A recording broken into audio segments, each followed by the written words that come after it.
భక్త ఏకైక గురువు, ఆధ్యాత్మిక సామ్రాజ్య చక్రవర్తి, శతాధిక గ్రంథకర్త, హిందూ జ్ఞాన ధర్మ ప్రదాత శ్రీ శ్రీ శ్రీ ఆచార్య ప్రబోధానంద యోగీశ్వర్ దివ చరణాలకు నమస్కరిస్తూ, నా పేరు అనంతలక్ష్మి. పీలేరు కమిటీ, వయల్పాడు మండలం, అయ్యవారిపల్లి గ్రామం, అన్నమయ్య జిల్లా. అంతిమ దైవ గ్రంథంలో నాకు ఇవ్వబడిన వాక్యం 16వ సూర 96వ ఆయత్తు.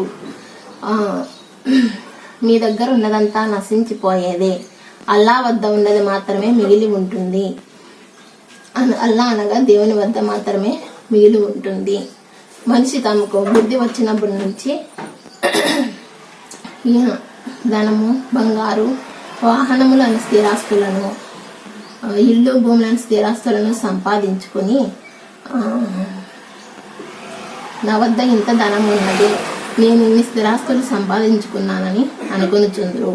అవన్నీ నశించిపోయేవే, అల్లా వద్ద ఉన్నవి మాత్రమే మిగిలి ఉండేవి అని పై వాక్యంలో చెప్పుచున్నారు. చూడండి, 16వ సూర 96వ ఆయత్తు, మీ దగ్గర ఉండేదంతా నశించిపోయేదే, అల్లా వద్ద ఉన్నది మాత్రమే మిగిలి ఉండేది.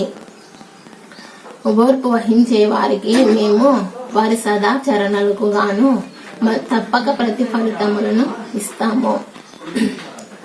మనిషి సంపాదించే స్థిర చరాస్తులు నశించిపోయేవని వాక్యంలో చెప్పుచు దేవుని వద్ద ఉన్నవి మాత్రమే మిగిలి ఉండేది అని చెప్పుచున్నారు. నాస్తి అనగా లేదని, ఆస్తి అనగా ఉన్నట్లు కనిపిస్తూ భ్రమను కల్పించేది అని పెద్దలు చెప్పుచుందరు. అది అప్పటికి కనిపిస్తా ఉన్నప్పటికీ అది కేవలం భ్రమ మాత్రమే. అది అప్పుడు కనిపిస్తా ఉన్నట్లు భ్రమను కల్పిస్తూ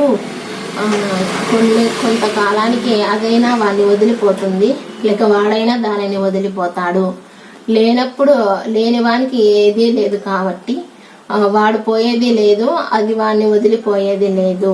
కాబట్టి అల్లా వద్ద ఉన్నది మాత్రమే మిగిలి ఉండేది. ప్రపంచ ధనము జీవులకు మిగిలి ఉండదని పైవాక్యంలో చెప్పొచ్చు. అల్లా వద్ద ఉన్నది మాత్రమే జ్ఞానధనము. జ్ఞానధనమును ఎవరు లాగుకొనరు. జ్ఞానధనమును ఎవరికి ఎంత ఇచ్చినా అంత ఎక్కువగా చేకూరగలదు. జ్ఞానధనము ఎంత ఇచ్చినా అది తరుగునది కాదు.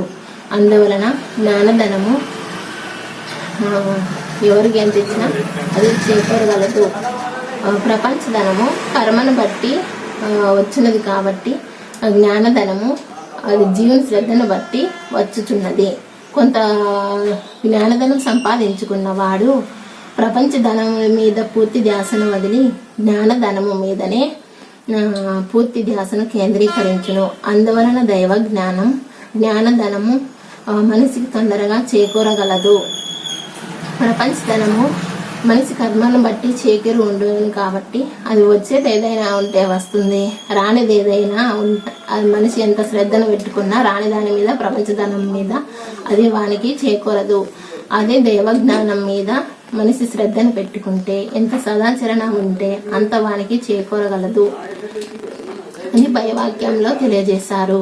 జ్ఞానులందరికీ నమస్కారం.